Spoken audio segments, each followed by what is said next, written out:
After discussing antagonists and protagonists, now it's time to actually talk about the conflict, the meat and potatoes of the story, and how these two clash. And what makes the story exciting is the conflict. And you can have multiple sources of conflict in the story. So you might have more than one of these examples. We are going to split it up into two parts so the videos aren't terribly long. In the first video, we are going to cover internal person versus self, man versus nature, and person versus society. And then we'll cover some more in the other. So let me just pull up my types of conflicts here. So for the first kind, you have your internal conflict, and that's your person versus self. This is typically a flawed individual who has a lot of self-doubt, maybe self-sabotaging.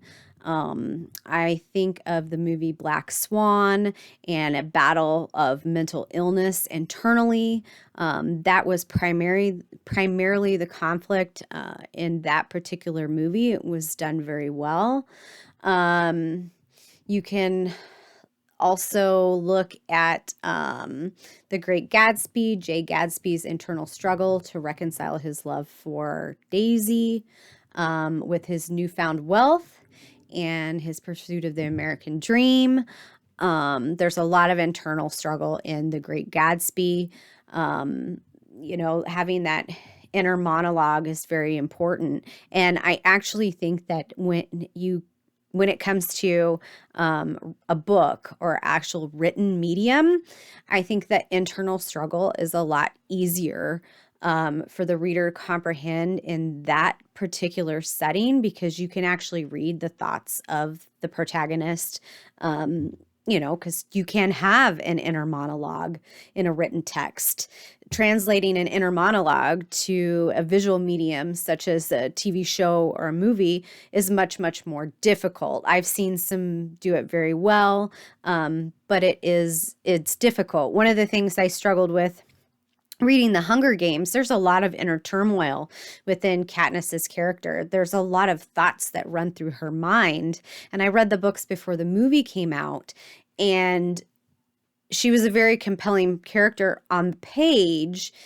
And I was wondering how they're going to translate that. And they did an okay job of it. But it was very hard to make that character come across as likable. Because to people on the outside of her, she was a very shrewd character, but she was really very deep on the inside.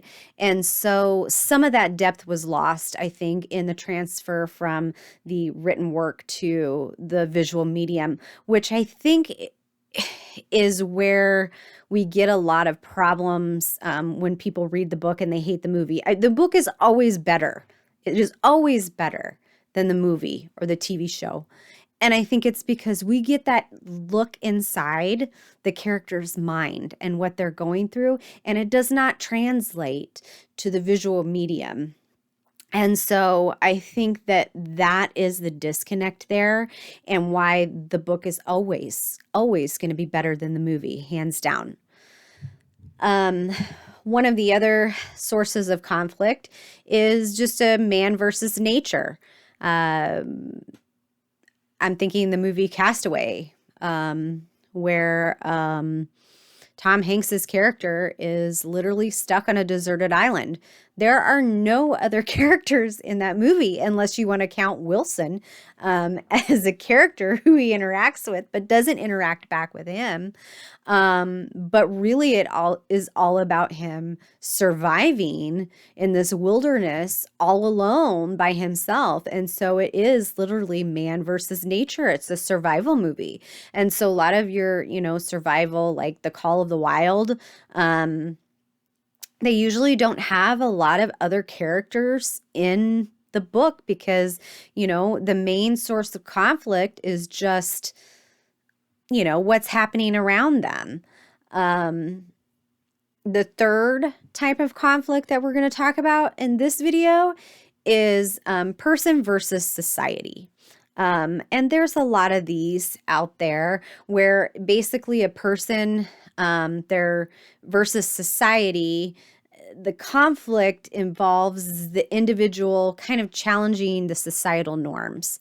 Um, so they kind of challenge the rules or the expectations of society, and try to, break the mold or refuse to follow the rules, forge a new path. You're looking at, stories centered around, um, racism or sexism, or some plight that someone has had to endure and rise above and conquer. You can see this in, I'm trying to think, like Fahrenheit 451. um that's kind of against government, a governmental set of rules. To Kill a Mockingbird, Atticus Finch stands as a moral pillar in a racial prejudiced society. So he's fighting against, bigotry and injustice. So those are kind of those fights. And then there's person versus technology. So as technology comes more and more part of our life, and AI is developing, and we have machines and we have robots, and conflict becomes increasingly relevant, things to think about. Futuristic movies such as, let's say, Blade Runner, The Matrix, The Terminator. I could go on and on. But you could even go back to 1984 and Big Brother, and all of the technology that spied on everybody was kind of an antagonist in that book, where you kind of are struggling with this dystopian regime, and wanting to break free and wondering, why does life have to be this way, kind of thing. So those are some examples of person versus technology. So stay tuned for the next episode, and we'll cover the next 4 types of conflict.